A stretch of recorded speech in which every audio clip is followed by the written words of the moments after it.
Assalamualaikum warahmatullahi wabarakatuh. Alhamdulillah rabbil alamin wassalatu wassalamu ala asyrafil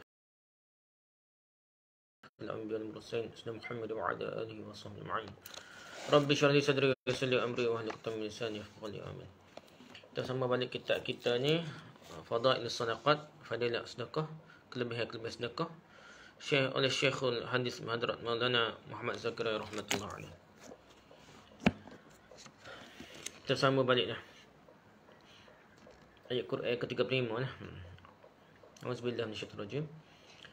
فخرج على قومه في زينته قال الذين يريدون الحياة الدنيا يا ليت لنا مثل ما أوتي قارون إنه لذو حظ عظيم. Melihat kekayaan dan kemewahan Qarun yang hebat, berkatalah orang yang menghendaki kehidupan dunia. Jadi orang yang tengok Qarun yang kaya raya ni hebat ni.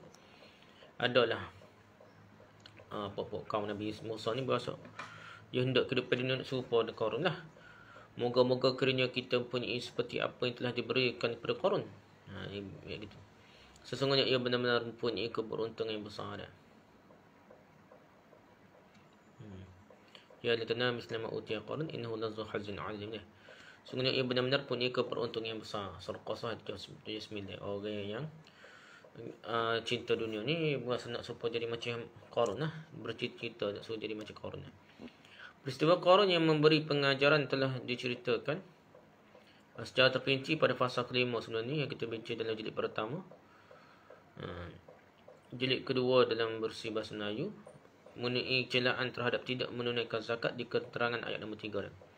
Harta kekayaan jika tidak jadi ke asbab untuk memperolehi kerajaan Allah, maka demikian telah menjadi akibatnya. Harta banyak-banyak pun nak sukai diri sendiri dah. Tidak berkuat kedekut, maka ia akan menyebabkan akibat macam Qarun dan terlebur ni dah. Kata siapa terlebur ni pun macam terlebur ni juga dah, macam Qarun. Jadi hanyut dia tenggelam dalam dunia dia dah.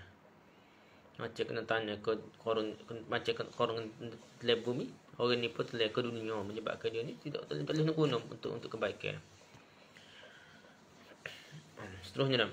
فما هذه الحياة الدنيا إلا لهو ولعب وإن الدار الآخرة لهي الحيوان لو كانوا يعلمون. Dan tiadalah kehidupan dunia ini melainkan senda gurau saja dan bermain saja. Dan sungguhnya negeri akhirat itulah yang sebenar-benarnya kehidupan kalau mereka tahu.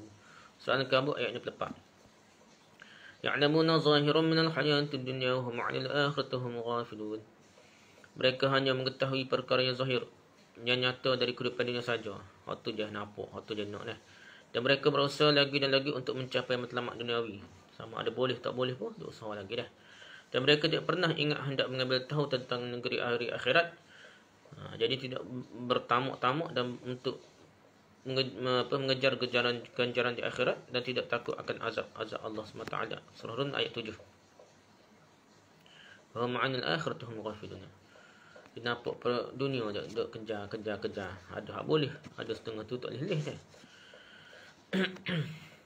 Ya ayuhan nasu taqu rabbakum wakhshaw yawman la yajzi walidun an waladihi wa la mauludun huwa jazin an walidihi shay'an inna wa'dallahi haqq fala taghurrannakum alhayatud dunya wala yaghurrannakum billahi alghurur. Hai manusia, bertakwalah kepada Tuhanmu dan takutilah suatu hari.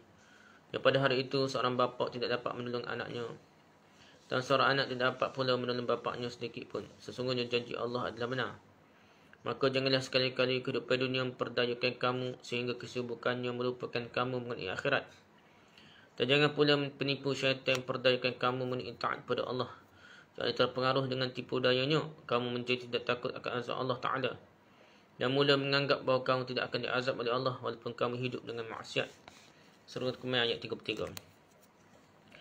Hadrat Sa'id bin Jubair rahmatullah alaih berkata bahawa maksud perkataan jangan penipu memperdayakan kamu mengenai Allah ialah kamu terus melakukan dosa sambil mengharapkan keampunan Allah. Tipu daya syaitan lah, menyebabkan dia berasa tak apalah aku kan Allah Maha Pengampun dah, lepas tu buat dosa semua dah. Jadi memohon keampunan Allah hanya boleh dibuat apabila seorang itu sudah bertaubat dan berazam sesungguh untuk tidak melakukan dosa itu lagi. Barulah boleh memohon keampunan untuk dosa yang telah berlaku dahulu. Dan kebodohan ialah terus melakukan dosa sepanjang masa sambil mengucapkan dengan lidah, wahai Allah, ampunilah aku dosaku. Perbincangan terperinci mengenainya akan menyusuli pada nombor 18 dalam fasa ini dan juga ayat-ayat lain yang serti dengannya. Ya ayuhan nabiyyu qul li azwajika in kuntunna turidna al-hayata ad-dunya wa zinataha fata'alina umatti'kunna wa sarrihkunna sarahan jamila. فإن كنتن تردن الله ورسوله والدار الآخرة فإن الله أعد للمحسنات منكن أجرا عظيما. Ayat 39. Hai Nabi, katakanlah kepada isteri-isterimu, jika kamu mengingini kehidupan dunia dan perhiasannya, maka berilah supaya aku berikan kepadamu muta'ah. Nabi ni nak cerah, bini dia beri muta'ah dah. Dan aku ceraikan kamu dengan cara yang baik. Dan jika kamu sekalian menghendaki keredaan Allah dan Rasulnya serta kesenangan di negeri akhirat, maka sungguhnya Allah menyediakan bagi siapa yang berbaik di antaramu pahala yang besar. Surah Ahzab ayat 8 hingga 9. Jadi ni cerita adalah Nabi ni kerjaan semakin besar. Lepas tu banyaklah harta sapanya dah. Tapi isteri Nabi ni susah. Nah, jadi makan bobo cukup, rumah kecil semua orang zuhud lah tak. Jadi nak minta lebih apabila nampak harta nak mari-mari tu minta lebih dah. Nak beli kakak mah ke apa kita kata dah. Jadi Nabi pun apabila tengok bini gitu dia pun panggil ilak. Kita bincang sebelum ni tak. Dia tak si bersama isterinya dia supuh sebulan tu hak tu dia kata dia tu dah lepas dah 9 hari tu kira sebulan juga dah 9 hari dah. Jadi hak tu lah ayat ni lah. Pasal nak ke dunia nak bermewah sikit lah isteri Nabi ni tak. Muka ketua negara kan. Anak Tok Agung ataupun anak Perdana Menteri kita kata. Anak bini lah ataupun isteri-isteri Perdana Menteri nak lah mewah sikit lah. Tapi Nabi tak beri juga. Tak usah mewah jadi suruh pilih. Jadi isteri Nabi semua pilih akhirat. Tak usah lah pilih dunia. Tu cerita dia dah. يا أيها الناس إن وعد الله حق فلا تغرنكم الحياة الدنيا ولا يغرنكم بالله الغرور. Hai manusia, ketahuilah dan yakinlah dalam hati bahawa sesungguhnya janji Allah adalah benar. Maka sekali-kali janganlah syaitan yang pandai menipu memperdayakan kamu tentang Allah. Surah Fatihah 5. Dia syaitan tu pandai menipu, kena faham tak? Bukan cara-cara orang bawa dapur kita, orang alim ulama pun tipu dia dah. Yakni kerana tipu dayanya kamu lalai tentang kehendak Allah. Hadrat Sa'id Ibn Jubair rahmatullah alaih berkata bahawa tipu daya dunia berarti kerana sibuk dalam urusan dunia dah. Cuai dari persiapan untuk akhirat. Dan tipu daya syaitan berarti terus melakukan dosa sambil mengharapkan keampunan dari Allah. Durul Mansur. Gitu maksudnya dah. Sa'id Ibn Jubair sahabat Nabi ni.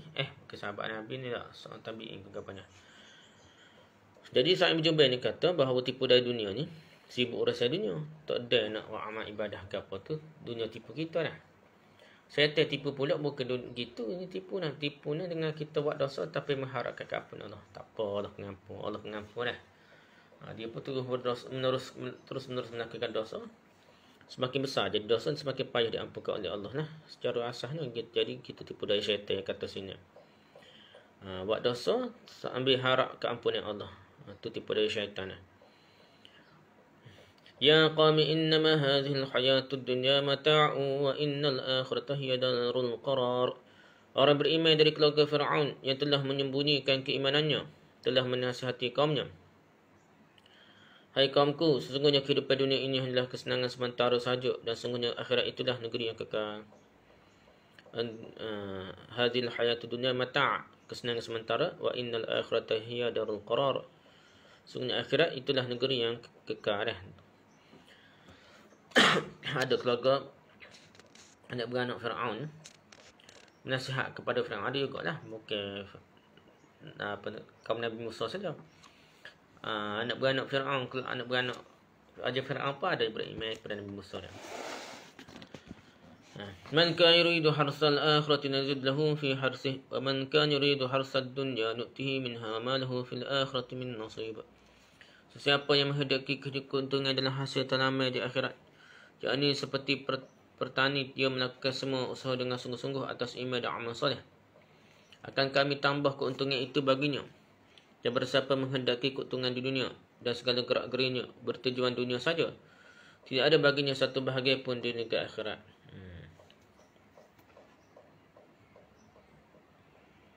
Jadi, siapa yang nak hasil tanaman akhirat, jadi dia kena buat sungguh-sungguh lah, iman dan amal soleh lah. Allah akan tambah lah keuntungan baginya dia. Siapa yang nak dunia saja, segala kerja buat dia, bahkan kerja akhirat pun akan niat dunia dah, cari keuntungan dunia, tidak ada baginya satu bahagia pun di negeri akhirat. Kena ingat tu. Kalau dia ni bangsa ada ni nak tunjuk belakang, kita buat baik sikit, tunjuk dalam Facebook lah, WhatsApp lah, apa dah, Twitter lah, macam-macam dah, IG lah dah. فَمَا أُوتِيتُم مِّن شَيْءٍ فَمَتَاعُ الْحَيَاةِ الدُّنْيَا وَمَا عِندَ اللَّهِ خَيْرٌ وَأَبْقَىٰ لِلَّذِينَ آمَنُوا وَعَلَىٰ رَبِّهِمْ يَتَوَكَّلُونَ وَالَّذِينَ يَجْتَنِبُونَ كَبَائِرَ الْإِثْمِ وَالْفَوَاحِشَ وَإِذَا مَا غَضِبُوا هُمْ يَغْفِرُونَ وَالَّذِينَ اسْتَجَابُوا لِرَبِّهِمْ وَأَقَامُوا الصَّلَاةَ وَأَمْرُهُمْ شُورَىٰ بَيْنَهُمْ وَمِمَّا رَزَقْنَاهُمْ يُنْفِقُونَ وَالَّذِينَ إِذَا أَصَابَهُمُ الْبَغْيُ هُمْ يَنْتَصِرُونَ. Maka sesuatu apapun yang diberikan kepadamu, itu adalah kenikmatan hidup di dunia sementara. Dan apa yang ada di sisi Allah jauh lebih baik dan lebih kekal bagi orang beriman, dan hanya kepada Tuhan mereka lah mereka berserah diri, bertawakal. Dan bagi orang yang menjauhi dosa-dosa besar dan perbuatan-perbuatan yang buruk, yang keji, dan apabila mereka marah, mereka terus memberikan maaf. Dan bagi orang yang menerima, yang mematuhi seruan Tuhannya, ajakan Tuhannya, dan mendirikan salat, sedangkan urusan mereka diputuskan dengan mesyuarat antara mereka, bincang sama-sama mereka mesyuarat, dan mereka menafkahkan sebahagian dari rezeki yang kami berikan kepada mereka. Dan bagi orang yang apabila diperlakukan zalim, mereka membela diri. Surah Syura ayat 3. Bismillah.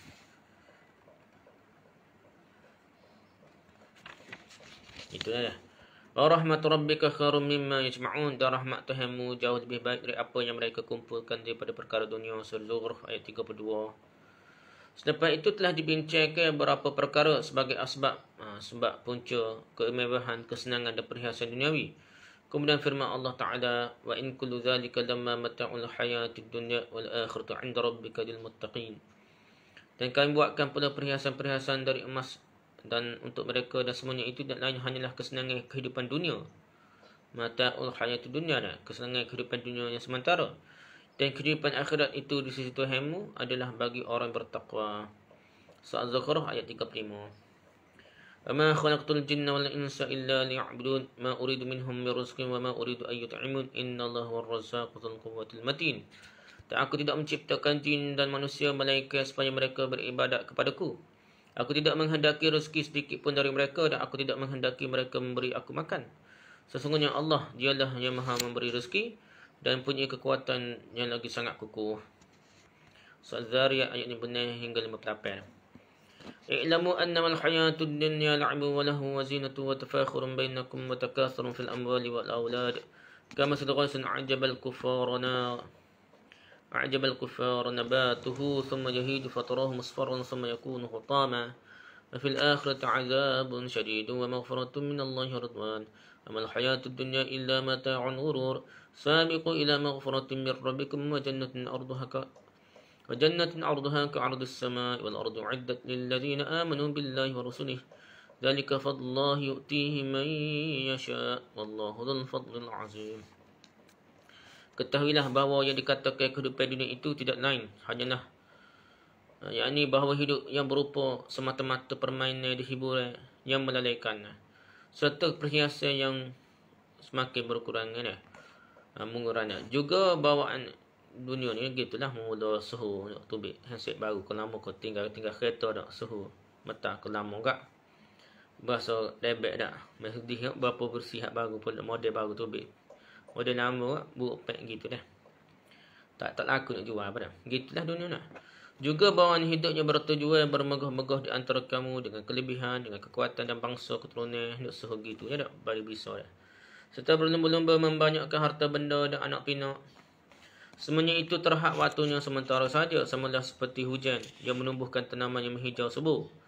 menjadikan penanamnya suka dan tertarik hati kepada kesuburannya. Kemudian tanaman itu bergerak segar ke suatu masa yang tertentu. Nak masak molek dah. Padi nak masak, jagung nak masak, kurma nak masak dah. Gandum nak masak. Nak masuk dah buah-buah tu dah. Selepas itu engkau melihatnya berupa kuning. Kuning nak masuk tadi. Akhirnya ia menjadi hancur bersepai. Dah. Maksudnya kuning dah. Lepas tu yang penting, lepas tu hancur bersepai. Begitulah keadaan kesenangan, kemewahan dan perhiasan dunia dah. Allah buat contoh, kita berasa sedap dah. Orang boleh kutip lepas ni dah. Boleh hasil. Kadang-kadang mati tiba dah. Nikmat dunia tu setakat tu sementara sikit saja. Kadang-kadang tak ada yang merasa pun buah tu dah. Tak ada rasa hasil tanaman padi, hasil tanaman jagung, hasil tanaman tanah gapo durian, museking gapo tak ada. Tak ada nak rasai hancur lebu musnah. Begitulah keadaan kesenangan dan kemewahan dan keperhiasan dunia ni. Kita syok, kita berasa boleh kupu 1 juta, 20 juta, 1 juta ni untuk hidup 1000 tahun lah kalau boleh. Sebab banyak ni lah. Kadang-kadang mati tiba-tiba dah. Dan hendaklah diketahui lagi bahawa di akhirat ada azab yang berat disediakan bagi golongan yang hanya mengutamakan kehidupan dunia. Sementara itu, kehidupan dunia itu saja yang sepatutnya mereka cuba sedaya upaya untuk elakkan diri daripada dunia sementara dah. Dan ada pula keampunan yang besar serta keredaan dari Allah, yang ini disediakan bagi orang yang mengutamakan akhirat yang patut dicuba sedaya upaya untuk memperolehinya. Jadi akhirat ni ada azab besar bagi orang yang cinta dunia. Lepas tu ada keampunan yang besar serta keredaan Allah bagi orang cinta akhirat. Dan ingatlah bahawa kehidupan dunia ini tidak lain hanyalah kesenangan bagi orang terpedaya, tertipu dia. Senang-senang dan senipu lah, uji dah. Setelah diketahui keadaan dunia dan keadaan akhirat, maka berlomba-lombalah kamu mengerjakan amalan-amalan yang baik untuk mendapatkan keampunan dari Tuhan kamu dan untuk mendapatkan syurga yang lebarnya seluas segala langit dan segala bumi, dan yang disediakan bagi orang beriman pada Allah dan Rasul-Rasulnya. Yang demikian ialah limpahan kurnia Allah, diberikannya kepada siapa yang dikehendakinya, dan Allah sememangnya mempunyai limpah kurnia yang besar. Surah Hadid ayat 20-21. Bila orang tak faham dah apa seluas langit dunia dah. Dan ni kita belajar astronomi dah. Langit meluah, semakin meluah dah, dengan kecepatan yang semakin pantah dah. Mana ada ni pun Allah tak mudah ni. Tahun cahaya, juta tahun cahaya jarak dia. Cahaya hak sampai dapat kita ni. Kadang-kadang berjuta tahun cahaya dulu. Sebab siapa dapat kita lah ni. Allah ni keadaannya tak tahu gimana. Bukan keadaan sebenar siapa cahaya kita. Hak kita nampak dengan teleskop lah. Gitulah nak. Jauh tak jauh ni. Luah tak luah ni. Jadi tak pelik lah. Syurga tu luah Allah bagi kepada orang beriman. Imam Ghazali rahmatullah alaih berkata bahawa kanak-kanak apabila mula memperolehi kefahaman tentang permainan, maka ia menjadi sibuk dengan permainan tersebut. Dalam bidang permainan itulah ia mendapat semangat yang begitu kuat, sehingga tiada apa-apa yang lebih disukainya kecuali permainan itu sajalah. Main game lah, gapo budak-budak lah ni tak khabar dah. Sekolah pemalas masuk PDPA pemalahan. Kemudian apabila umurnya semakin meningkat, maka datanglah perubahan dalam cita rasanya. Kau tua, kau besar ni. Tidaklah hak gila dulu main game, kau main itu tinggal dah. Pada peringkat ini, ia mula suka memakai pakaian cantik pula, nak menunggang kuda yang laju, perhiasan menarik. Dia kau besar nak cari ke motor dah. Kau besar lagi cari ke kereta dah. Nah, yang lain dah. Nah. Permainan yang disukai dahulu dirasakan sudah tidak menarik lagi berbanding dengan kegemaran barunya itu dah. Sepatutnya jadi pengajar dah. Masa budak gila ke main kereta ke game ke. Dia besar, kau besar dia tak minat dah. Sepatutnya pun jadi peringatan dah. Bagi dia ni baru dunia ni setara tu lah main gitu lah dah. Kemudian ia menjadikan seorang pemuda dan berubahlah cita-cita rasanya semula dah. Jadi berubah pula dah. Kini ia merasai kelazatan dalam memenuhi syahwatnya. Untuk memenuhi syahwatnya dia sanggup berkorban segala-galanya. Berbanding dengannya, harta, kekayaan, kehormatan semua tidak ada nilai baginya. Nak kontainer pula dah. Nikah lagi apa dah. Lepas tu dia mendapat semangat untuk menjadi pembesar pula. Dan nikah tak pandai pula. Nak benda lain pula jadi pembesar, pemimpin, ketua dah.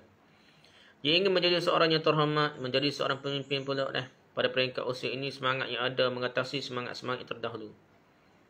Tidak lagi mikir syawat, tino ke gapo ku cau ko danai pula dah. Cau ko pengaruh selebriti ya, kekayaan, kehormatan gitulah. Semua ini adalah kelazatan duniawi yang sementara. Selepas itu timbullah semangat untuk makrifat Allah. Dengarlah kali baru rasa penting ingat Tuhan dah. Kenal Allah. Dan pada peringkat usia ini, semangat inilah yang akan mengatasi segala-galanya. Berbanding dengannya, kesemua semangat yang lain menjadi hilang. Jadi, kalau dia jumpa jalan Allah, macam artis-artis dah. Dia kerja habis kau dah kaya dah suhu-suhu dah. Siapa sokau kata ni? Tak ada ketenangan juga dah. Tak ada rasa nikmat, rasa boleh dah. Dunia ni boleh berlaku dah. Handset paling mahal, kereta besar dah. Rumah besar, kereta besar, kereta comel, macam-macam je boleh nak. Tiba-tiba dia berasa kosong jiwanya. Inilah semangat yang sejati dan paling berkuasa. Semangat yang betul yang paling berkuasa ialah semangat nak kenal Allah, ma'rifatullah. Jadi kesimpulannya ialah pada permulaan minat pada permainan, semasa mula usia balik, syahwat dan kendak nafsu, semasa usianya 20 tahun, keinginan kuat untuk menjadi pemimpin pula. Lepas tu hampir usianya 40 tahun mulalah bersemangat untuk memperoleh ilmu akhirat. Ada secara asas dia kata. Orang yang tandanya umur 40 ke atas tu kalau nampak nak kembali pada Allah, nak kenal Allah dah, nak buat persediaan menuju Allah, maksudnya ada chance lagi, kata-kata dah. Ada harapan lagi lah. Seorang yang apabila sudah dewasa, sudah dapat bergaul dengan gadis-gadis yang cantik, berusaha untuk menjadi pemimpin, akan merasakan waktu kekanak-kanaknya yang hanya mementingkan permainan adalah sia-sia. Kata bodohnya aku dulu gila kau game, gila kau main yang gawa panggil. Mana-mana budak macam-macam dia. Begitulah ahli dunia menganggapnya kesibukan seorang dalam ilmu dan makrifat Allah adalah sia-sia. Tapi ahli dunia pula dia kata dia tak ada harapan, dia rasa bodoh je dah semaya kuat kau. Awak amal sedekah kuat ke apa, yang pentingnya enjoy lah kita dunia ni. Tetapi di pandangan ahli-ahli makrifat, ahli-ahli yang kenal Allah SWT, ahli dunia adalah seperti kanak-kanak yang belum tahu lagi akan kelazatan usia balik ni. Gitulah. Nikmat main apa panggil, anak patung naga apa tu, budak kecil dia tak faham lagi dah. Game lah nak benda tulur, tengok kata Allah beratus kali benda tulur budak kecil dah. Tak tulur ada pasal YouTube dah. Puas kita duduk dengar serabut dengar. Tapi nak bunyi budak gitu lah dah dunia dah. Begitu juga kita ni biar sedar cepat lah dah. Jangan jadi budak dah. Beradik dengan main dunia dah. Okay, kau ni dah. Kita ni tua dah dah. Sepatutnya kita kena buat persiapan untuk negara akhirat. Dalam ayat suci ini telah dibincangkan segala aspek kelazatan dunia. Lalu diberi amaran bahawa kesemua jenis kelazatan dunia ini adalah tipu daya sahaja, dan yang berguna dan yang memberi manfaat adalah bekalan untuk negara akhirat dan kehidupan akhirat sahaja. Kesemua kelazatan duniawi adalah seperti tanaman yang subur dan hijau sementara waktu sahaja, lalu menjadi kuning dan kering, ditiup dan hancur oleh angin yang kencang. Gitulah kelazatan dunia ni seperti macam budak kecil main-main. Begitu juga kalau kita tak khabar, macam budak kecil kat rugilah kita dah. Inna haula yuhibbuna al-'ajata wa yadharuna wara'ahum yawman saqila. Sesungguhnya mereka yang menentang itu sentiasa mencintai kesenangan dan kemewahan dunia yang cepat habisnya. Al-ajilah cepat habisnya, serta mereka membelakangkan tidak menghiraukan bekalan untuk hari akhirat yang amat berat. Wa yadharuna wara'ahum yawman saqila. Jadi tak cara buat bekalan untuk hari akhirat yang amat berat, yakni penderitaan di negeri akhirat tu kepada orang tidak bertakwa. Jadi beratlah kalau orang tak bertakwa, susah hidup di pada mahsyar. Masuk kubur susah dah. Pada mahsyar susah pula dah. Sebelum masuk neraka dah. Surah An-Insan, surah Ad-Dahr ataupun Insan ayat 27. فإذا جاءت الطامة الكبرى يوم تذكر الإنسان ما سعى وبرزت الجحيم لمن يرى فأما من طغى وآثر الحياة الدنيا فإن الجحيم هي المأوى وأما من خاف مقام ربه ونهى النفس عن الهوى فإن الجنة هي المأوى. Maka apabila datang hari bencana yang besar, yakni hari manusia akan mengingati apa yang telah diusahakannya, dan neraka diperlihatkan kepada siapa sahaja yang dapat melihatnya, maka dapatlah masing-masing mengetahui kesudahannya masing-masing. Adapun yang melampau dalam perbuatan derhakanya serta mengutamakan kehidupan dunia semata-mata, maka sesungguhnya neraka jahimlah tempat kediamannya. Adapun orang yang takutkan keadaan semasa ia berdiri di mahkamah Tuhannya, dunia lagi takut, berat aku nak menghadap Tuhan gua ni. Kecuk perut dah. Untuk dihitung amalannya serta ia menahan dirinya dari menurut ikut hawa nafsu, maka sesungguhnya syurgalah tempat kediamannya. Surah An-Nazi'at ayat 34 hingga 41. قد أفلح من تزكى وذكر اسم ربه فصلى بل تؤثرون الحياة الدنيا والآخرة خير وأبقى إن هذا لفي الصحف الأولى صحف إبراهيم وموسى. Sesungguhnya berjayalah orang-orang yang setelah menerima peringatan itu berusaha membersihkan dirinya dengan taat dan amalan yang soleh. Cara nak bersih diri itu buat benda baik, taat dan amalan yang soleh, dan menyebut-nyebut dengan lidah dan hati akan nama Tuhannya, berzikirlah dah, serta mengerjakan solat dengan khusyuk. Tapi kebanyakan kamu tidaklah melakukan yang demikian. Bahkan kamu utamakan kehidupan dunia sahaja. Padahal kehidupan akhirat lebih baik dan lebih kekal. Sesungguhnya keterangan yang dinyatakan ini ada disebutkan dalam kitab-kitab yang terdahulu. Dari kitab dulu, iaitu kitab-kitab Nabi Ibrahim dan Nabi Musa AS. Jadi sufi Ibrahim dan Musa tu cerita dah supaya jangan cerita dunia. Bukan kita zaman umat Nabi Muhammad saja dah. Keterangan isi kandungan suhuf ini pula telah dibincangkan dalam banyak riwayat. Telah dinyatakan dalam sebuah hadis bahawa suatu ketika Hadrat Abu Dzar radhiyallahu telah bertanya baginda Rasulullah SAW tentang bilangan kitab-kitab yang telah diturunkan oleh Allah. Maka baginda menjawab 100 suhuf. Yang ini kitab-kitab kecil ada 100 suhuf. Dan 4 kitab besar ada. 50 suhuf telah diturunkan kepada Hadrat Syed alaihissalam, Nabi Syed. 30 kepada Hadrat Idris, Nabi Idris alaihissalam. 10 kepada Hadrat Ibrahim alaihissalam. Dan 10 kepada Hadrat Musa alaihissalam sebelum Taurat. Jadi hak ni dia kata suku dan dengan Taurat ni suhuf ni. Di suhuf ni suku Nabi Syed, Nabi Idris, Nabi Ibrahim dan Nabi Musa dia. Nabi Syed 30, Nabi Idris 10, Nabi Ibrahim Nabi Syed 50, Nabi Idris 30, Nabi Ibrahim 10, Nabi Musa 10. Sebelum Taurat lah. Nabi Musa tu kan. 4 kitab itu Taurat kepada Nabi Hadrat Musa AS, Nabi Musa AS, Injil kepada Nabi Isa AS, Zabur kepada Nabi Daud AS, dan Al-Quran yang turunkan kepada baginda Muhammad SAW. Itu kitab lah dah. Kitabnya 4. Jadi apa? Taurat Nabi Musa. Lepas tu Injil Nabi Isa, Zabur Nabi Daud, Al-Quran Nabi Muhammad SAW. Hadrat Abu Dzar radhiyallahu berkata bahawa beliau telah bertanya kepada baginda Rasulullah SAW tentang isi kandungan yang ada dalam suhuf Hadrat Ibrahim AS. Kata 10 dia. Nabi Ibrahim tu 10. Suhuf tu apa ada dah. Baginda menjawab bahawa suhuf itu mengandungi peribahasa-peribahasa seperti, wahai raja yang kuat dan sombong, aku tidak melantik kamu raja untuk mengumpulkan harta, tapi adalah untuk menghalang aduan kepada orang yang dizalimi agar tidak dapat sampai kepadaku dengan menyelesaikannya terlebih dahulu. Ya, tak ada orang itu doa untuk Tuhan lah, minta balas ke apa lah. Kerana aku tidak menolak aduan daripada orang yang dizalimi biarpun ianya seorang kafir. Adalah menjadi tanggungjawab seseorang yang punya akal, kecuali akalnya tertewas, untuk membahagikan masanya kepada 3 bahagian.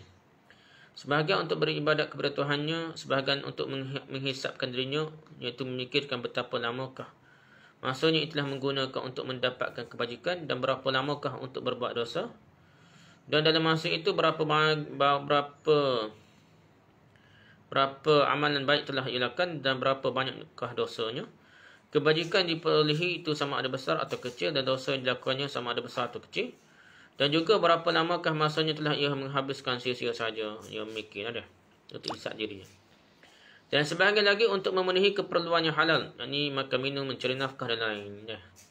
Supaya bahagian masa ini membantu kedua-dua bahagian masa yang lain.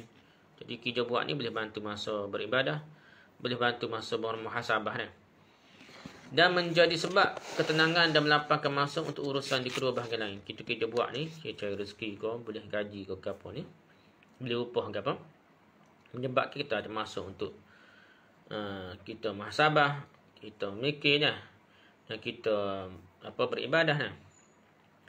Muhasabah. Gitulah dah. Seorang yang punya akal mestilah juga menjaga masanya dengan menumpu pada urusan sendiri dan mengawal percakapannya. Siapa yang mengawal percakapannya akan terselamat dari berbual yang sia-sia. Adalah menjadi tanggungjawab bagi seorang yang punya akal untuk mencari 3 perkara. Pertama, mencari hidup, yakni memperbetulkan mata pencerahan yang halal. Yang keduanya, bekalan akhirat. Dan yang ketiga, kerehatan yang dibenarkan oleh syariah, seperti makan, minum, tidur dan lain-lainnya. Jadi hak kita ni ikut ni lah, muhasabah tidaklah 1/3. Maksudnya kalau ikut cara kita dah ni 1/3 kerja ni, 8 jam ni kita kata buat kerja buat ni. Lepas tu 8 jam lagi ibadah bekal akhirat, 8 jam lagi rehat dah. Gitulah lebih kurang. Selain daripada ketiga-tiga perkara ini, jika digunakan masa untuk apa-apa perkara yang lain, maka itu adalah membuang masa sia-sia saja. Apabila seorang memulakan suatu kerja, maka hendaklah memikirkan terlebih dahulu akan kerja itu termasuk dalam perkara yang mana satu dari 3 perkara tersebut.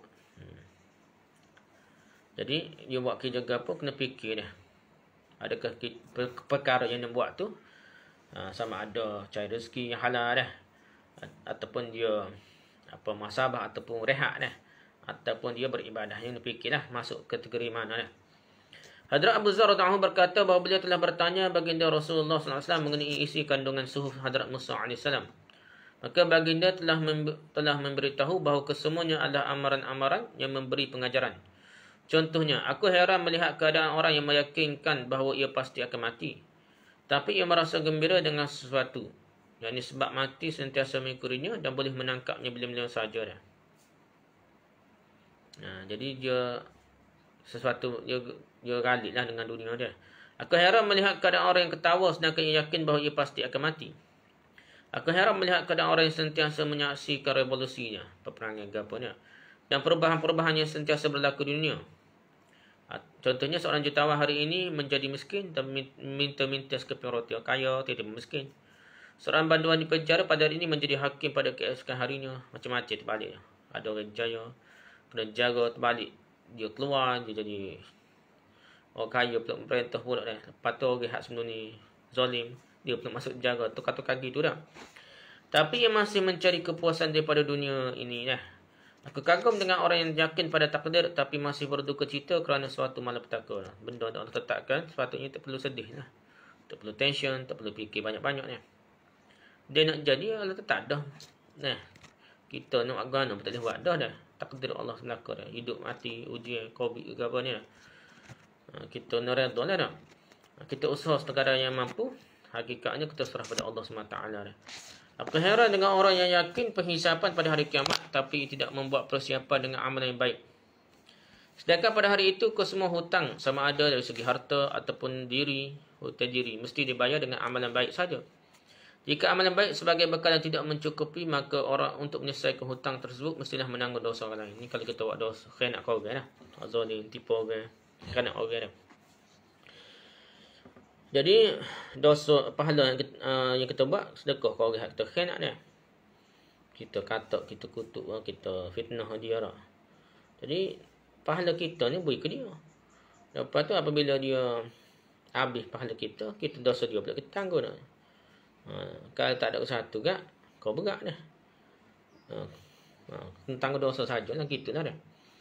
Hadrat Abu Dzar radhiyallahu anhu telah bertanya, ya Rasulullah, adakah apa-apa dari suhuf Hadrat Ibrahim dan Hadrat Musa alaihissalam sudah diturunkan kepada Tuhan? Baginda menjawab, ya, ayat ini, qad aflaha man tazakka, sungguhnya berjayalah orang yang setelah menerima peringatan itu berusaha membersihkan dirinya. Hadrat Ibn Abbas radhiyallahu anhu berkata bahawa Allah Ta'ala telah memuji Hadrat Ibrahim alaihissalam dalam surah An-Najm dengan firman-Nya, wa Ibrahim alladhi wafa, dan juga dalam suhuf Nabi Ibrahim yang memenuhi dengan sempurnanya sekali diperintahkan padanya, surah An-Najm ayat 37. Maksudnya beliau telah menyempurnakan segala saham-saham Islam. Dalam Islam ada 30 saham, yang 10 daripadanya telah dibincangkan dalam surah Bara'ah, Taubah. Ini perlu sahih, cerita pasal sahih. Sahih ni dia kata ada 30 sahih. Yang 10 daripadanya telah dibincangkan dalam surah Bara'ah dan surah Taubah. Di Islam ada 30 sahih, 10 sahih dalam surah Taubah. Ayatnya berbunyi, Inna Allah ashtara minal mu'minina anfusahum wa amwalahum bi anna lahumul jannah. Sesungguhnya Allah telah membeli dari orang yang beriman akan jiwa mereka dan harta benda mereka dengan balasan bahawa mereka akan beroleh syurga. Surah At-Taubah ayat 111 itulah. 10 sahih lagi telah dibincangkan dalam ayat berikutnya dari surah Ahzab. Innal muslimin wal muslimatul mu'minin wal mu'minat. Sesungguhnya orang lelaki Islam serta orang perempuan orang yang Islam. Surah Ahzab ayat 35. 6 saham lagi dibincangkan dalam ayat pertama surah Mu'minun. Dan perbincangan 4 saham lagi yang bakinya terdapat dalam ayat permulaan surah Ma'arij. Jadi jumlah saham Islam semua sekali ialah 30 saham. Siapa yang akan menemui Allah dengan satu saham daripadanya, maka ia akan dikira sebagai membawa 1/30 bahagian dari Islam. Dia kata gitu dah. Sahihnya. Tak tahulah. Cumanya ayat sekarang tak. Allah beli daripada orang mukmin dan jiwa mereka dan harta mereka dah. Tu 10 dia kata dah. Dia kata gitu. Lepas tu innal muslimat wal mu'minat tu ada cerita pasal orang Islam hak tu ne baru dah. Tak tahulah ganam perbincangannya macam mana perbahagia dah. Okey, tak apalah situ dah. Kita pergi pada ayat ke-50 perbincangan kita dah. Bismillahirrahmanirrahim. Alhaakumut takatsur hatta zurtumul maqabir. Kalla sawfa ta'lamun, thumma kalla sawfa ta'lamun. Kalla law ta'lamuna 'ilmal yaqin atrawna al-jahim, thumma tarawunnaha 'anil yaqin, thumma latus'alunna yawma idzin 'anil na'im. Dengan nama Allah yang Maha Pemurah lagi Maha Mengasihani, kamu telah dilalaikan daripada mengerjakan amalan bakti untuk negeri akhirat oleh perbuatan berlumba-lumba untuk mendapatkan dengan sebanyak-banyaknya harta benda, anak pinak, pangkat, pengaruh dan sebagainya dalam perkara dunia. Sehingga kamu masuk kubur tiba-tiba dah. Jangan sekali-kali bersikap demikian. Kamu akan mengetahui kelak, yakni akibat yang buruk semasa hendak mati. Sekali lagi hendaklah diingatkan, jangan sekali-kali kamu bersikap demikian. Kamu akan tahu kelak akibatnya yang buruk pada hari kiamat. Demi sesungguhnya kalau kamu tahu apa yang kamu akan hadapi, dengan pengetahuan yang yakin, tentulah kamu akan mengerjakan perkara-perkara yang menjadi bekalan untuk negeri hari akhirat. Ingatlah, demi sesungguhnya kamu akan melihat neraka yang marak menjulang. Selepas itu, demi sesungguhnya kamu, wahai orang berderhaka, akan melihatnya dengan penglihatan yang yakin semasa kamu dilemparkan dalam neraka. Tak nanti kau masuk neraka lagi, dah masuk dari kubur tu, tengok dah. Selain dari itu, sungguhnya kamu akan ditanya pada hari itu tentang segala nikmat yang kamu telah menikmatinya. Surah At-Takatsur. Keterangan mengenai soalan tentang nikmat-nikmat, terdapat banyak riwayat yang telah diceritakan dengan panjang lebar. Nikmat-nikmat Allah Ta'ala sentiasa turun ke atas manusia seperti hujan, sehingga tiada siapa yang boleh menghitungnya. 100% benar firman Allah Ta'ala, wa in ta'uddu ni'matallahi la tuhsuha. Jika kamu menghitung nikmat-nikmat Allah, maka tidak dapat kamu menghitungkannya. Surah Ibrahim, surah 34, surah An-Nahl ayat 18. Dalam sebuah hadis telah ceritakan bahawa baginda Rasulullah SAW sedang membaca surah ini dan apabila sampai kepada ayat summa latus'alun yawma idzin 'anil na'im. Hari itu kamu akan disoal mengenai nikmat-nikmat. Maka baginda bersabda bahawa di hadapan Tuhanmu kamu akan disoal mengenai air sejuk. Kamu akan disoal mengenai rumah tempat berteduh, supaya dapat kamu berlindung dari panas terik dan hujan. Kamu akan disoal juga mengenai makan sehingga kenyang, mengenai tubuh dan anggota-anggota yang sihat pun akan disoal. Itulah dulu setara tu lah ni kita kau mengaji sains ni. Kau banyak kali kita kena rasa syukur ni. Kita bukan makan dan kita nafas ni. Nafas ni. Nitrogen ni 78 apa? 78%. Gitu lah tak? Oksigen tu 1%. Karbon dioksida 0.03% nak bagi. Oksigen ni dia boleh pilih. Masuk dari paru-paru ni boleh pilih. Oksigen diperlukan oleh tubuh badan kita. Dia tak ambil karbon dioksida, kita ambil nitrogen ni. Yang ambil serap oksigen masuk dalam paru-paru kita ni, disebarkan ke dalam darah. Nah, seluruh masuk ke sel masing-masing untuk proses pembakaran untuk menghasilkan tenaga pergerakan kita dah. Dan segala tenaga dah, dan juga termasuklah macam-macam pembesaran dan sebagainya. Jadi oksigen itu satu makanan yang kita tak seru makan, yang tak tahu dah. Zaman dulu mana tahu dah. Tapi nak bunyinya benda gitu. Satu nikmat yang besar. Lah ni hak mati-mati bukan kita makannya. Apa dah? Masalah paru-paru dah. Virus ni suruh paru-paru nak napah betul ni. Tu je masalahnya. Jadi satu masalah yang besar kan tak boleh napah je masalah mati-mati ni. Jadi paru-paru tidak berfungsi dengan baik, rosak paru-paru dia. Jadi gitulah benda nikmat yang besar dah. Tak kira nikmat lain lagi tak. Kulit ke gapo sesuai berlaku dah dengan udara kita dengan gapo dah. Cahaya matahari dah, vitamin D dah. Kalau tak kena cahaya matahari tak sihat dah. Di antara cara nak berubat ni, dah ni untuk menguatkan antibody,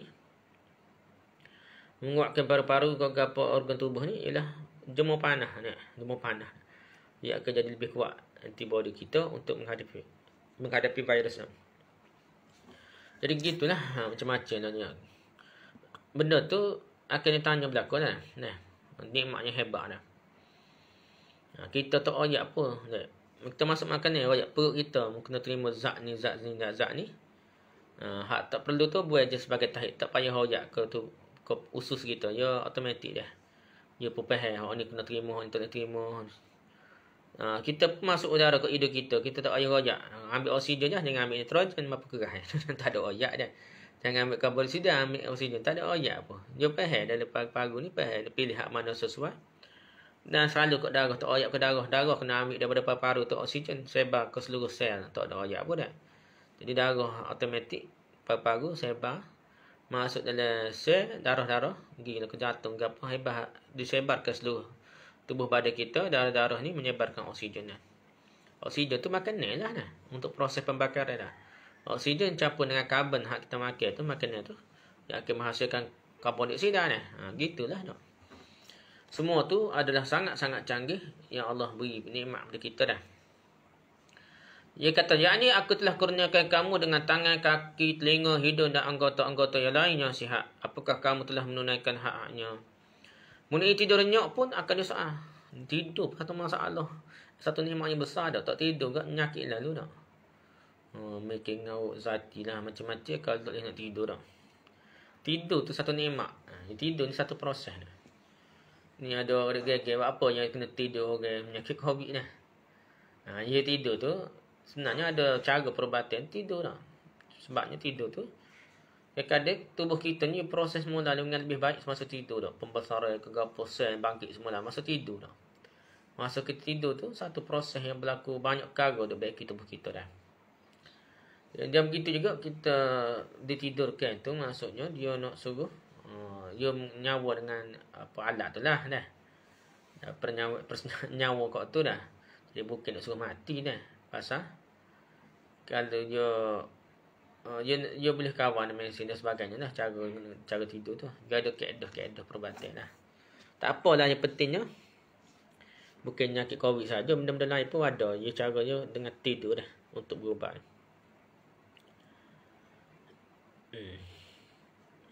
Dia kadang-kadang ada proses-proses ni dengan tidur dah. Begitu juga kadang-kadang orang nak gagal apa belah perut gapo nak suruh sial luka gapo dah. Kadang-kadang nak sial luka belah perut ni kena beranak lagi dah. Kita cuma ubat, makan ubat macam-macam tak jadi-jadi. Lepas tu nak beranak anak kedua tu pakai sial belah dulu dah. Tu nak bunyi ada benda-benda yang dengan proses lain. Tak perlu ubat gapo dah. Begitulah macam-macam lagi dah. Begitu juga sunat budak kecil lebih cepat siar dah. Sunat orang tua ni lambatnya nak siar dah. Kau tua kau lambat nak siar dah. Sunat dah. Jadi lah ni cara sokar kau. Tapi nak nyebutnya kalau lagi muda dia lagi sifat penyembuhan lagi cepat dah. Begitulah. Begitu juga budak kecil ni payah. Dah. Paru-paru dia virus nak serai kuat antibody dia daripada orang tua ni. Gitulah ceritanya. Mengenai kita tidur nyenyak pun akan disoal, ditanya oleh Allah ni, tidur nyenyak dia. Tak bersyukur kau tidur lebih daripada hak sehingga tinggal semaya kau gapo dah. Sehingga kamu telah meminta untuk mengahwini seorang perempuan yang telah diminta nikahnya oleh orang lain juga akan ditanya dah. Nikah pun kena tanya Tuhan dah. Bersyukur kau dak nah. Tunai kewajipan kau dak dah. Dan Allah Taala telah memberi kamu mengahwini perempuan tersebut. Allah dah beri rezeki pada kita boleh nikah, beli isteri ni. Mana tak boleh nikah dah. Mengenai pemberiannya itu pun akan disoal juga dah. Beli isteri kita jaga molek ke, kita tunai hak ke dah. Semua tu akan ditanya. Kerana Allah lah yang telah berihsan padamu, yang mana dia telah menyediakan hati ibu bapa perempuan itu untuk memberikan anak perempuan mereka supaya berkahwin denganmu. Alhamdulillah ada orang tua kita kena kita bui kita nikah dah. Dan tidak memberi kepada cara-cara lain ramai lagi nak nikah dah. Kira apa boleh kita dah. Alhamdulillah. Jika seorang itu memikirkan secara mendalam apa yang telah dibincangkan dalam hadis ini, maka bolehlah ia membayangkan betapa banyaknya ihsan, kasih sayang dan pemberian daripada Allah sentiasa dikurniakan pada manusia tak berhenti-henti dah. Yang menerima pemberian-pemberian itu adalah semua manusia, baik orang kaya maupun orang miskin, orang jahat, orang baik, semua terima belaka. Siapa dia yang begitu fakir dan miskin tidak senantiasa menerima pemberian-pemberian Allah yang tidak terhingga ini? Miskin setengah mana pun nikmat lain boleh dah. Makan dah. Tidur dah. Nikmat tidur. Kan ada sedap orang miskin lagi. Tidur atas lega dah. Tidur atas lega gitu. Tidur nyenyak lagi daripada orang tidur atas katil empuk dah. Nak gana dah. Nikmat Allah SWT. Kan ada orang tidur atas katil sedap. Mahal ni dah. Nak tidur tu mikir macam-macam lagi dah. Nak boleh tidur dah. Mikir goni dah. Macam-macam mikir dah. Jadi orang ni, orang tidur atas lega tak mikir apa pakai tidur dah. Gitu dah. Bekas tubuh pun tidur puas. Tidur puas dah.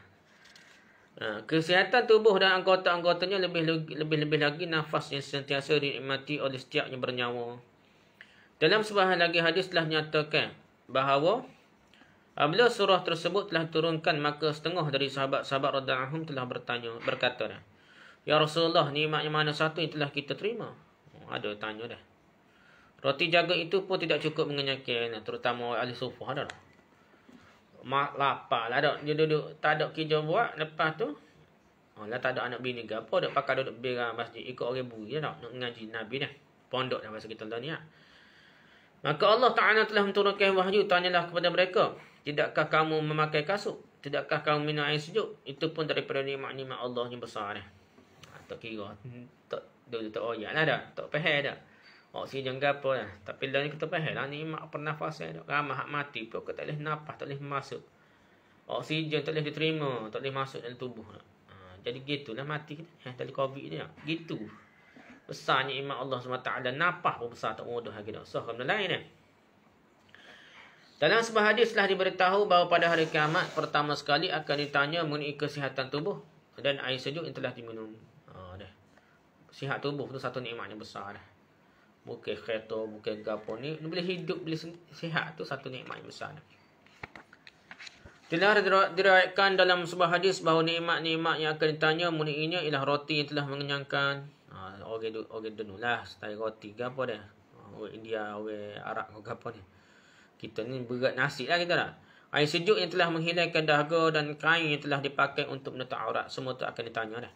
Dalam sebuah hadis telah diceritakan bahawa sekali di waktu tengah hari, di tengah panas terik, Hadrat Abu Bakar radhiyallahu anhu telah keluar dari rumahnya dan datang ke Masjid Nabawi dalam keadaan gelisah. Apabila diketahui oleh Hadrat Umar radhiyallahu anhu, maka beliau juga datang ke masjid dari rumahnya lalu bertanya kepada Hadrat Abu Bakar radhiyallahu anhu, untuk apakah tuan berada di sini pada waktu panas terik sebegini? Orang Arab ni masa tengah hari ni, di waktu tidur, waktu rehat dah. Panas doh itu tak boleh buat kerja buat dah. Jadi baik tidur lah dah. Sejuk tahan sikit duduk dalam rumah tu dah. Beliau menjawab terpaksa kerana penderitaan lapar yang amat sangat dah. Orang lain boleh tidur, dia tak boleh tidur tengah hari, lapar sangat dah. Hadrat Umar radhiyallahu anhu berkata, demi zat yang nyawaku dalam genggamannya, perkara yang samalah menyebabkan saya pun datang ke masjid ini. Lapar juga Umar pun dah. Sementara itu Rasulullah SAW juga datang ke masjid lalu bertanya kepada mereka, untuk apakah kamu berdua berada di sini sekarang? Tanya Abu Bakar Umar lah. Mereka menjawab, ya Rasulullah, kami terpaksa kemari sebab sedang menderita kelaparan yang amat sangat. Maka baginda bersabda, perkara yang samalah menyebabkan saya datang ke sini. Nabi lapar juga. Kemudian ketiga-tiganya telah berangkat dan sampai ke rumah Hadrat Abu Ayyub Ansari radhiyallahu anhu, yang pada masa itu tidak ada rumah lagi. Tetapi isterinya menyambut mereka dengan penuh gembira. Baginda bertanya, ke manakah Abu Ayyub? Beliau menjawab bahawa suaminya, yang Abu Ayyub radhiyallahu anhu ni, akan pulang ke rumah sekejap lagi. Setelah itu Abu Ayyub radhiyallahu anhu sampai dan beliau cepat-cepat memetik dan membawa segugus buah tamar lalu meletakkan di hadapan mereka. Abu Bakar, Umar dan Nabi sallallahu alaihi wasallam lah. Baginda bertanya, kenapa dibawa sebanyak segugus ini yang mempunyai buah-buahan yang tengah masak dan ada pula yang masih mentah? Bukankah baik jika engkau membawa yang masak saja? Abu Ayyub radhiyallahu anhu berjawab, saya membawa semuanya ini supaya buah yang mana digemari itu boleh dinikmati, kerana terkadang-kadang buah yang setengah masak itu lebih digemari orang. Setengah masak, setengah tu ya termasuk molek, ada orang suka juga dah. Hak putih sikit kata dah.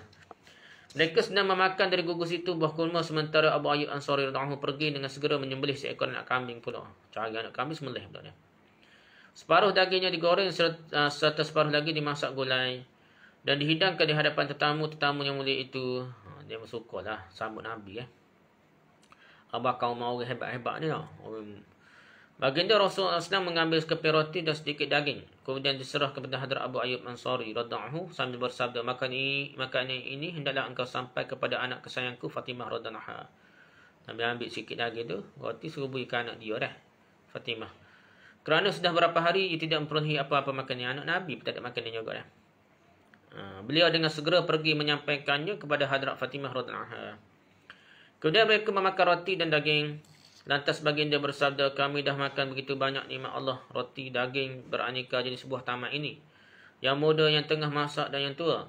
Mata baginda SAW dicucuri air mata sambil bersabda, lepas lapar ceruk tu, baru makan sedap Allah dah. Nabi tiup dah sedih dah. Inilah nikmat-nikmat yang akan ditanya pada hari kiamat. Nabi aja ni kena tanya belakang kita ni makan sedap ni lah. Padahal lapar ceruk tu dah. Mendengarnya sahabat radhiyallahu anhum terperanjatlah dan berduka cita kerana kenikmatan yang diperolehi. Sedih pula lah. Kerana kenikmatan yang diperolehi selepas dideritai oleh kelaparan yang amat sangat pun akan disoal juga dah. Sedih sudah lah kita. Kita lapar cuk makan dah. Lah makan kadang lapar kan dah. Lepas tu kena tanya pula dah. Baginda SAW bersabda, mensyukuri nikmat-nikmat Allah itu telah diwajibkan. Dan caranya ialah mulailah makan dengan ucapan bismillah. Cara bersyukur dah tu. Cara kita nak suruh selamat ditanya lah. Tak kena nimbuk dah. Kena selidik, kena tanya tu. Kena cara baca bismillah sebelum kita makan. Dan apabila selesai menikmati makanan itu, bacalah alhamdulillahilladzi wa ashba'ana wa an'ama alina wa afdala. Segala puji bagi Allah telah mengenyangkan kami dan berikan kami kenikmatan yang banyak. Alhamdulillah saja boleh. Kalau kita ajak alhamdulillah lah kenyang tu. Tak apa dah. Yang pentingnya bersyukur pada Allah SWT. Barulah kita ni tak kena susah nak tanya. Kita tak boleh nak jawab lah. Dah, nikmat ni. Syukur dah. Nikmat ni syukur dah. Tengok-tengok tak baca bismillah makan dah. Masa makan berat kan. Banyaklah riwayat lagi terdapat mengenai perkara ini. Yang membincangkan kesemuanya bukanlah tujuan kami. Tujuan kami di sini hanyalah memperlihatkan betapa banyak firman Allah mengenai kehinaan dunia dan bahawa dunia tidak layak diberi perhatian dan penumpuan yang berlebihan, dan bahawa berbanding dengan akhirat itu ia adalah sangat sempit. Dunia ini sangat sempit berbanding dengan akhirat, sangat kecil, sementara tidak berguna dan hina, dan bahawa kesibukan dengan dunia ini akan menyebabkan kerugian yang amat besar sehingga sampailah kepada azab Allah Ta'ala. Berkali-kali Allah Ta'ala memberikan amaran. Di sini sebagai contohnya hanya 50 ayat saja yang kami menukilkannya. Banyak lagi ayat-ayat lain terdapat dalam Quran mengenai perkara ini. Yang mengherankan dan memalukan ialah kelalaian kita terhadap hal ini semakin bertambah-tambah, sedangkan amaran dari pihak Allah Ta'ala begitulah banyak sekali dah. Bagaimanakah boleh kita menghadapi Allah esok dan menunjukkan wajah kita kepadanya? Fa'idallahil mustaka wal musta'an. Pada Allah lah kita mengadu dan pada Allah lah kita memohon pertolongan. Gitulah lebih kurang dah. Setakat itulah sikit perbincangan kita. Kita sambung pula lain kali. Sambungnya bab lain. Wallahu a'lam. Subhanakallahumma hamdika, subhanakallahumma hamdika, subhanakallahumma hamdika, asyhadu an la ilaha illa anta, astaghfiruka wa atubu ilaik. Assalamualaikum warahmatullahi wabarakatuh.